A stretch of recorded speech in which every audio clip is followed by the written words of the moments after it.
அஜித் சாரோட அடுத்த படம் குட் பேட் அக்லி. இந்த படம் ரிலீஸ் ஆகிறதுக்கு இன்னும் ரொம்ப நாட்கள்லாம் இல்லை, இன்னும் கொஞ்ச நாட்கள் தான் இருக்கு. ஏப்ரல் 10ஆம் தேதி இந்த படம் ரிலீஸ் அப்படின்றத அபிஷியலா சொல்லியிருந்தாங்க. இப்ப பாத்தீங்க அப்படின்னா இந்த படத்துல மியூசிக்கை பத்தி ஜிவி பிரகாஷ் ஒரு விஷயம் வந்து பேசியிருக்காரு. அந்த டாக்ஸ் ஒரு பக்கம் போயிட்டு இருக்கு. இந்த படத்தோட டீசர் வந்து என்னவா இருக்க போகுது, எப்ப ரிலீஸ் ஆக போகுது அப்படின்ற ஒரு டாக்ஸ் ஒரு பக்கம் போயிட்டு இருக்கு. இதெல்லாம் தாண்டி இந்த படத்துல வந்து முக்கியமான ஒரு ஆள் வந்து கேமியோ பண்றாங்க அப்படின்ற ஒரு விஷயம் போயிட்டு இருக்கு. அதை விட ஒரு முக்கியமான விஷயம் என்ன அப்படின்னா இந்த படத்துல அஜித் சாரோட கேரக்டர் நேம் என்ன அப்படின்ற ஒரு விஷயம் 2 நாளா டாக்ஸ் வந்து போயிட்டு இருக்கு. இது எல்லாத்தையுமே தாண்டி இந்த படத்தோட ரிலீஸ்லயே வந்துட்டு மிகப்பெரிய ஒரு கன்ஃபியூஷனையுமே வந்து கிளப்பிட்டு இருக்காங்க. ஸோ இதெல்லாம் வந்து டீட்டெயிலா வந்து பேச போறோம். ஹாய் ஃப்ரெண்ட்ஸ், எல்லோருக்கும் மிகப்பெரிய வணக்கம். நான் ராஜா, நீங்கள் பார்த்துக் கொண்டிருப்பது 7 ஸ்டார் சினிமாஸ். ஃபர்ஸ்ட் வந்து இந்த படத்தோட மியூசிக்கை பத்தி ஜிவி பிரகாஷ் என்ன சொல்லியிருக்காரு அப்படின்றத வந்து பார்த்துடலாம். ஒரு ரசிகர் ஒருத்தர் வந்துட்டு ஜிவி பிரகாஷ் கிட்ட வந்து ட்விட்டர்ல வந்து கேட்டிருக்காரு, எங்களோட கடைசி நம்பிக்கை வந்து குட் பை அக்லி தான், மியூசிக்கை கொஞ்சம் ஃபயரா வந்து தூக்கி போட்டு விடுங்க அப்படின்ற மாதிரி வந்து கேட்டிருக்காரு. என்னோட ஒர்க்கு தான் பேசும், நீங்க வேணா பாருங்க, பயங்கரமா இருக்கும், பயங்கர ஃபயரா இருக்கும் அப்படின்ற மாதிரி ஒரு விஷயத்த வந்து சொல்லியிருக்காரு. ஒரு இன்டர்வியூலயும் வந்துட்டு ஜிவி பிரகாஷ்ட வந்து கேட்கும்போது இந்த படத்துக்கான ஸ்பெஷல் என்ன, ஏன் இந்த படத்துக்கு வந்து இவ்வளவு மெனக்கெட்டு இப்படி ஒரு வார்த்தைகளை நீங்க சொல்றீங்க, ஏன்னா நீங்க மோஸ்ட்லி எந்த ஒரு படத்துக்கும் ஸ்பெசிஃபிக்கா இந்த மாதிரியான விஷயங்கள்லாம் யூஸ் பண்ணது கிடையாது, இந்த படத்துக்கு ஏன் யூஸ் பண்றீங்க அப்படின்ற விஷயத்தையும் கேட்டிருக்காங்க. ஸோ அவர் என்ன சொல்லியிருக்காரு அப்படின்னா, ஆதித்ய ரவிச்சந்திரன் நானும் இணைகிற 3வது படம், நாங்கள் இணைந்த முதல் படமும் பிளாக் பஸ்டர், 2வது படமும் பிளாக் பஸ்டர், இது 3வது படம் ஒரு ஹாட்ரிக் வெற்றியா வந்தா நல்லா இருக்கும். அதே மாதிரி அஜித் சார் கூட நான் ஒர்க் பண்ணி 18 வருஷங்கள் ஆச்சு. அன்னைக்கு கிரீடம் படம் பண்ணும்போது அவருக்கு வந்துட்டு பயங்கரமான ஒரு மியூசிக் கொடுக்கறதுக்கான வாய்ப்புகள் அமையாம போச்சு. அந்த படம் ஒரு லைஃபை சொல்லக்கூடிய ஒரு படம், ஒரு சென்டிமெண்ட் மூவி மாதிரி இருந்தது. ஸோ அதுக்கு என்ன மியூசிக் கொடுக்கணுமோ அதை நான் கொடுத்துருந்தேன். முக்கியமா சொல்லணும், நம்மளே அந்த படத்துல சாங்ஸ் எல்லாமே பயங்கரமா இருக்கும். இருந்தாலும் ஒரு ஐகானிக்கான மியூசிக்கை வந்து ஜிவி பிரகாஷ் கொடுத்துட்டாரான்னு கேட்டா இல்ல அஜித் சார். ஏன்னா ஒரு படம் தானே பண்ணாரு, அதை தாண்டி மாஸ் கமர்ஷியல் படம் பண்ணாதானே கொடுக்கவும் முடியும். ஸோ அப்படி ஒரு வாய்ப்பை வந்து குட் பை அக்லில வந்து அவருக்கு வந்து கொடுத்துருக்காங்க. ஸோ அதை நான் மிஸ் பண்ண விரும்பல. ஸோ கண்டிப்பா வந்துட்டு வேற லெவல்ல இருக்கும் அப்படின்ற விஷயத்த சொல்லியிருக்காரு. இது இல்லாம நம்ம ஒரு விஷயத்த பேசியிருந்தோம். இந்த படத்தை பொறுத்த வரைக்கும் அஜித் சாரோட பழைய பாடல்கள் ஏதோ ஒன்றை எடுத்து ரீமேக் பண்ணியிருக்காங்க அப்படின்ற விஷயத்த சொல்லியிருக்கோம். என்ன பாடல் அப்படின்னா வத்திக்கிச்சு பத்திக்காதடா அப்படின்ற ஒரு பாட்டை வந்து பண்ணியிருக்காங்கன்னு சொல்லியிருந்தோம். எக்ஸாக்டா வந்து அந்த அப்டேட் அப்படின்றது வரும்போது தான் தெரியும், அதை ரிலீஸ் பண்ணும் போது தான் தெரியும். வேற பாடலா கூட இருக்கிறதுக்கான வாய்ப்புகள் இருக்கு. ஸோ அதை வெயிட் பண்ணி பார்க்கலாம். பட் மியூசிக்கை பொறுத்த வரைக்கும் ஒரு வேற லெவல் சம்பவத்தை கண்டிப்பா இவர் பண்ணுவார்ன்றதை அவர் சொல்லும் போதே தெரியுது. மார்க் ஆண்டனியில் எப்படி ஒரு சம்பவம் பண்ணாரோ அதே ஒரு சம்பவம் இந்த படத்துல அதை விட ஒரு 100 மடங்கு இருக்கும் அப்படின்றத இப்பவே நம்ம தெரிஞ்சுக்கலாம். அந்த அளவுக்கு அவரும் பயங்கர ஃபயரா இருக்காரு அப்படின்னு சொல்லலாம். நெக்ஸ்ட் விஷயம் பாத்தீங்க அப்படின்னா இந்த படத்தோட டீசரை பத்தி நம்ம ஆல்ரெடி பேசியிருந்தோம். டீசரா இல்லாம இருந்தாலும் ஒரு ஃபர்ஸ்ட் கிளிம்ஸ் மாதிரி ரிலீஸ் பண்ணுவாங்க அப்படின்னு ஒரு விஷயத்த சொல்லியிருந்தோம். பட் இப்ப இருக்க தகவலை பாத்தீங்க அப்படின்னா இங்கிட்ட ஒரு 7-8 நாட்கள் தான் இருக்கு, அங்கிட்ட ஒரு 40 நாட்கள், ஓவரால் பார்க்கும்போது ஒரு 45 நாட்கள் இருக்குன்னு வச்சுக்கோங்களேன். ஸோ இப்படி இருக்கும்போது ஃபர்ஸ்ட் கிளிம்ஸ் ரிலீஸ் பண்ணி, டீசர் ரிலீஸ் பண்ணி, ஃபர்ஸ்ட் சிங்கிள் ரிலீஸ் பண்ணி இப்படின்னு சொல்லி பல விஷயங்கள் வந்து பண்ணணும். அது வந்து மேக்சிமம் அஜித் சார் படங்களுக்கு அந்த அளவுக்குலாம் வந்துட்டு பெரிய பில்டப்லாம் கொடுக்க மாட்டாங்க.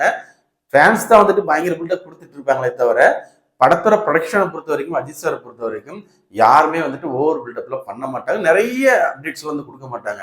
அதனால டைரக்டா வந்து டீசர் போயிடுவாங்க அப்படின்னு தான் நினைக்கிறேன். டீசருமே எப்போ ரிலீஸ் ஆகும் அப்படின்னா இந்த வீக் ரிலீஸ் ஆகுது அப்படி இப்படி நிறைய தகவல் வந்துட்டு இருந்துச்சு. பட் நம்மளை பொறுத்த வரைக்கும் கண்டிப்பா வந்து பிப்ரவரி எண்ட்ல ரிலீஸ் ஆகிறதுக்கான வாய்ப்புகள் இருக்கு. அப்படி இல்லை அப்படின்னா மார்ச் ஃபர்ஸ்ட் வீக் வந்து ரிலீஸ் பண்றதுக்கான வாய்ப்புகள் இருக்கு. டீசர் வந்து ரிலீஸ் பண்ணுவாங்க. டீசர் ரிலீஸ் ஆச்சு அப்படின்னா ஒரு பயங்கரமான ஒரு சம்பவத்தை வந்து கிரியேட் பண்ணும். ஏன்னா விடாமுயற்சியில பல விஷயங்கள் பேசினாங்க இல்லையா. ஸோ அவங்களுக்கு எல்லாத்துக்கும் பதிலடியா அந்த விடாமுயற்சி குட் பை அக்லி படத்தோட டீசர் இருக்கும் அப்படின்னு எந்த வித மாற்று கருத்தும் கிடையாது. 3வது விஷயம் பார்த்தீங்க அப்படின்னா இந்த படத்துல ஒரு ஆள் வந்து பயங்கரமான ஒரு கேரக்டர், பயங்கரமான ஒரு ரோல் வந்து ஒருத்தவங்க பண்ண போறாங்க, அவங்க தான் வந்து கேமியோ பண்றாங்க அப்படின்ற ரேஞ்சுக்கு பில்டப் பண்ணிட்டு இருந்தாங்க. அப்படிலாம் ஒண்ணுமே கிடையாது. படத்தோட ஸ்டார்டிங்ல ஷூட் போறதுக்கு முன்னாடியே கேஸ்டிங்கை பத்தி நம்ம பேசும்போதே வந்து இந்த படத்துல சிம்ரன் அப்படி இல்லைன்னா மீனா வந்து முக்கியமான ரோல் பண்றதுக்கான வாய்ப்புகள் இருக்கு. அது அஜித் சாருக்கு ஜோடியா கூட இருக்கலாம் அப்படின்னு ஒரு தகவல் நம்ம சொல்லியிருந்தோம். இந்த படத்துல இப்ப சிம்ரன் வந்து நடிக்கிறாங்க அப்படின்ற ஒரு தகவல் போயிட்டு இருக்கு. அவங்களதான் இந்த அளவுக்கு பில்டப் பண்ணி சொல்லிட்டு இருக்காங்க. ஆனா அவங்க வந்து த்ரிஷாவுக்கு ஃப்ரெண்டா நடிக்கிறாங்கன்னு ஒரு டாக்கும் போயிட்டு இருக்கு. அஜித் சாருக்கு ஜோடியா இருக்கிறதுக்கான வாய்ப்புகளும் இருக்கலாம், அது நமக்கு தெரியல. பட் இருந்தாலும் இப்போதைக்கு தகவல் என்ன அப்படின்னா த்ரிஷாவுக்கு ஃப்ரெண்டா நடிச்சிருக்காங்க, இந்த படத்துல ஒரு கேமியோ மாதிரி பண்ணியிருக்காங்க அப்படின்ற மாதிரி சொல்லியிருக்காங்க. எனக்கு தெரிஞ்சு கேமியோவா பண்ற அளவுக்குலாம் வந்துட்டு வாய்ப்பே இல்லை.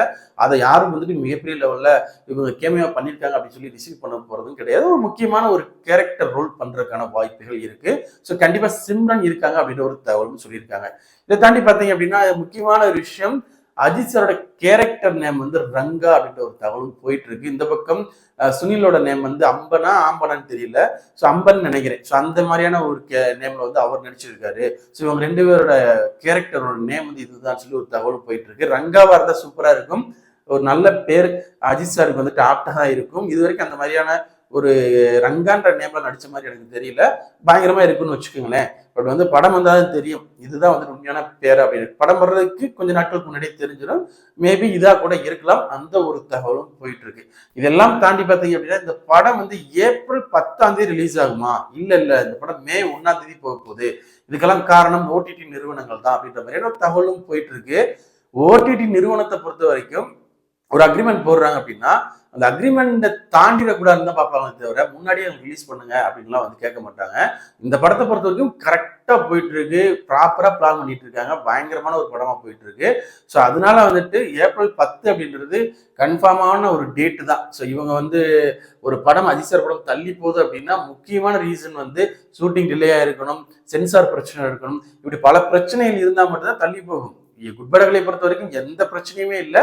முக்கியமா அஜித் சார் யாரை பார்த்து பயந்து போற ஆள் கிடையாது. எல்லாருக்கும் முடிஞ்சா படத்தை ரிலீஸ் பண்றா அப்படின்னு சொல்லக்கூடிய ஒரு ஆள் தான். ஸோ அதனால வந்து இந்த படம் தள்ளி போறதுக்கான வாய்ப்புகள் ரொம்ப ரொம்ப கம்மி. இன்னொரு விஷயம் மே 1 அப்படின்றது அஜித் சார் பிறந்த நாள் தான். அதுக்கு வந்தா நல்லா தான் இருக்கும். பட் இருந்தாலும் ஆரம்பத்திலேயே பொங்கல் ரிலீஸ்ன்னு சொல்லிட்டு விடாமுயற்சி படத்துக்காக இந்த படம் ஏப்ரல் 10 மாறிட்டு மறுபடியும் ஒரு டேட் சேஞ்ச் பண்ணுவாங்களான்னா ஒரு கேள்விக்குறி எனக்குமே வந்துச்சு. இன்னொரு படம் அவங்க வந்துட்டு ஹிந்தியில ரிலீஸ் பண்ணி அந்த படத்தையும் அந்த டேட் ரிலீஸ் பண்றாங்க. பட் அந்த படம் தமிழ்ல பெருசா வந்து பாதிக்க போறதில்ல, தெலுங்குல பெருசா பாதிக்க போறதில்ல. அஜித் சார் படத்தை பொறுத்த வரைக்கும் தமிழ் தெலுங்கு தான் பிளான் பண்ணிட்டு இருக்கா. ஹிந்தியில வந்துட்டு ரிலீஸ் பண்ணுவாங்க. அதனால அந்த படத்துக்கு இந்த படத்தினால பெரிய பிரச்சனையும் வரப்போறதில்லை. ஸோ வந்து கண்டிப்பா ஏப்ரல் 10 இந்த படம் ரிலீஸ் ஆகிறதுக்கான வாய்ப்புகள் தான் 100% வாய்ப்புகள் இருக்கு. இதுல எந்தவித மாற்று கருத்தும் இருக்காதுன்னு நினைக்கிறேன். அதே மாதிரி அதே இன்டர்வியூ இன்னொரு விஷயம் சொல்லியிருப்பாரு.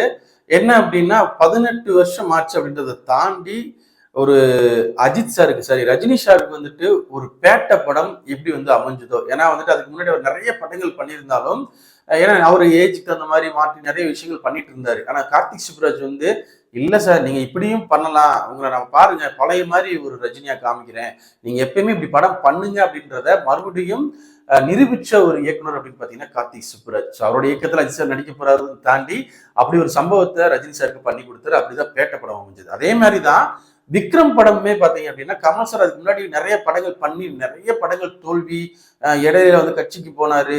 அவருக்கு ஒரு கரெக்டான ரூட்டே வந்துட்டு அவ்வளவு பெரிய ஒரு லெஜெண்டுக்கே வந்து தெரியாம இருக்கும்போது சார் நீங்க ஏன் இப்படி நினைக்கிறீங்க, நான் இருக்கேன் சார் உங்களோட டைஹார்ட் ஃபேன் நானு, நீங்க இப்படிதான் படம் பண்ணணும், இப்படி பண்ணா ஒரு படம் வந்து நல்லா போகும், நீங்க ஏன் வந்துட்டு வேற மாதிரி பண்றீங்க, நீங்க இந்த ரூட்ல வாங்க சார், நீங்க எப்ப பண்ணாலும் இந்த படத்தை வந்து பார்ப்பாங்க அப்படின்னு சொல்லி கொடுத்த படம் தான் விக்ரம் படம். ஸோ அவரோட ஐடியால இருந்து இது பண்ணி இன்ஸ்பயர் ஆகி அப்படி ஒரு படத்தை கொடுத்து இப்ப அடுத்து பாத்தீங்கன்னா கமல் சாருக்கு வந்துட்டு பயங்கர பூஸ்டப்பா வந்துட்டு ஒரு விஷயங்கள் பண்ணிட்டு இருக்காரு இல்லையா.